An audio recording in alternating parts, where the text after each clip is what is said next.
That's a new generation of glasses that is about to hit the market.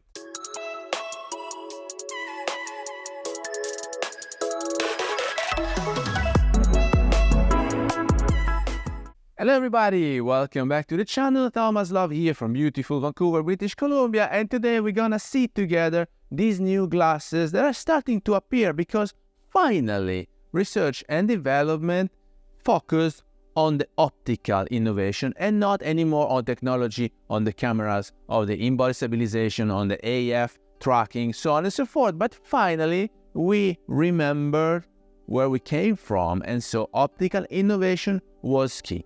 So when photography started and we were shooting with film cameras, the optical innovation made the difference. We were fighting against all the aberrations, fringement, color, chromatic aberrations, barrel distortions, and many other things. And now that the good quality is a good average overall, because let's face it, we are starting to see more and more developers from other countries where they didn't have the knowledge to do things properly, but finally we saw many brands such as TT Artisans, 7 Artisans coming and releasing products that are quite good for a fraction of the price compared to branded glasses.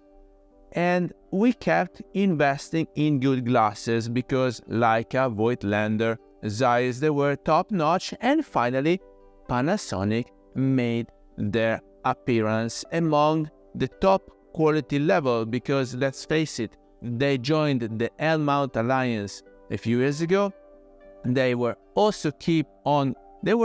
still working on the Micro Four Thirds innovation, and so many things were going on over there, but finally they landed on full frame. Not that full frame is a need, but consumers think they need, and so finally Panasonic started invested in innovation for their cameras, such as the S5 Mark II and Mark II X, which I'm considering purchasing, and also on the glasses. They just announced a breakthrough, the Panasonic Lumix 100mm F2.8 Macro glass.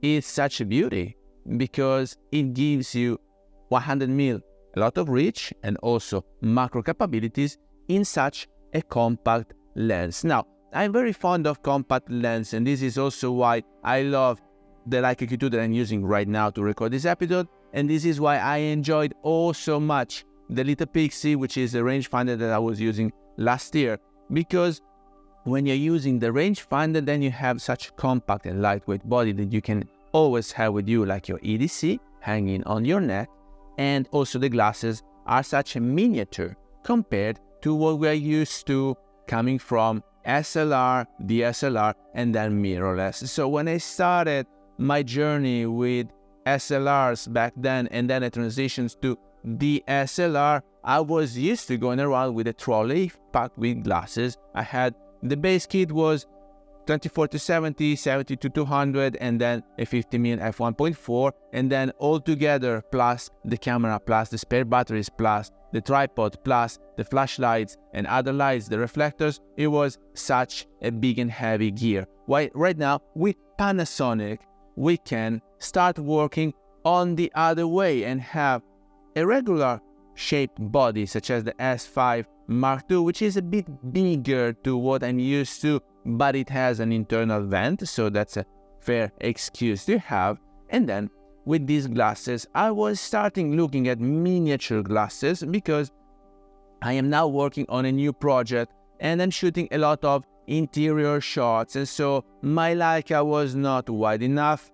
I've been borrowing from a friend the Sony A7R Mark III paired with the Zeiss Batis 18mm, which is a very good and fair combo, but it doesn't belong to me. And so since I keep working on this project, I was started scouting other camera brands and other glasses. And so normally I don't let the brand decide what I should invest on, despite I'm a Leica fanboy as well as a Nikon fanboy. But this very time I cannot afford a second Leica body, and Nikon, they don't have the glasses that I need because they only have this 14-24mm, but I'm really fond of prime lenses. And so I was started scouting these wide glasses. Of course, the Zeiss batteries, it's top notch.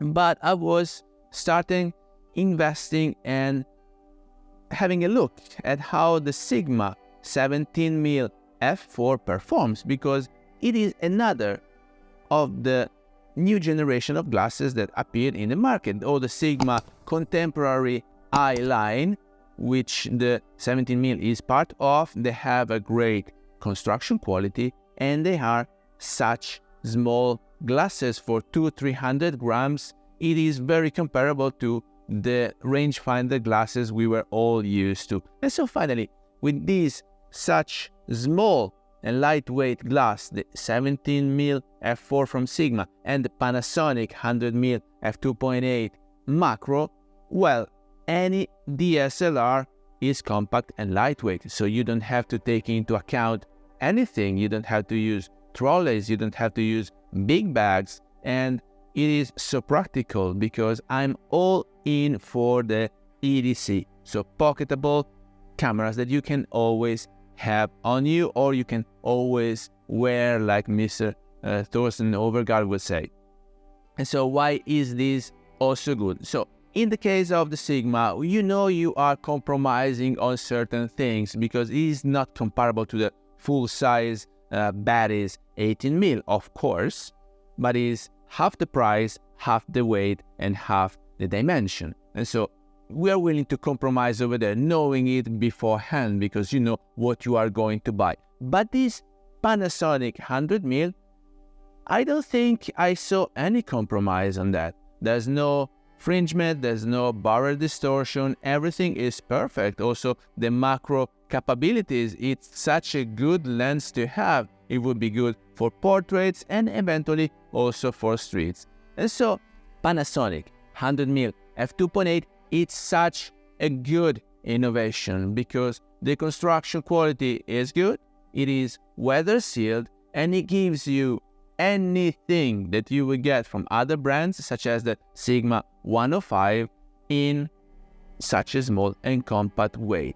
And so the only thing that you have to consider is that you won't have the optical image stabilization in the glass, but if you pair it with Lumix, because this is an L-mount glass, so either you mount it on your Lumix camera or you mount it on your Leica camera. And so for Leica, maybe it might not be the best choice because you have to go with Leica glasses once you invest in the system, otherwise why spending that much money? But for Panasonic Lumix S1 or S1 Mark II that is about to be announced, and the S5 Mark II or Mark II, which is what I have in mind and I'm considering purchasing, this Panasonic, even without optical image stabilization, thanks to the in-body image stabilization, well, you won't miss anything. And so I'm very curious to see what other aces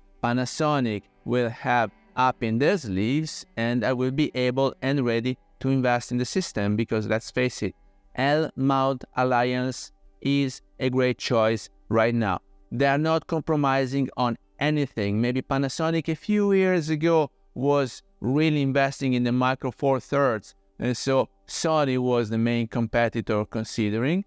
But right now, guys, you're having full frame, IBIS, phase detect, and these beautiful glasses. And I'm also happy that the camera brands are starting again investing in research and development for the glasses, because in my humble opinion, in 2024, every camera body you will pick up is good, but the glasses still make the difference. So with that, I hope you got some value out of this video. If you did, please remember to like it, share it on your social media, subscribe to the channel so you won't miss the new videos to come. And I guess I will see you later. Thank you. Bye-bye.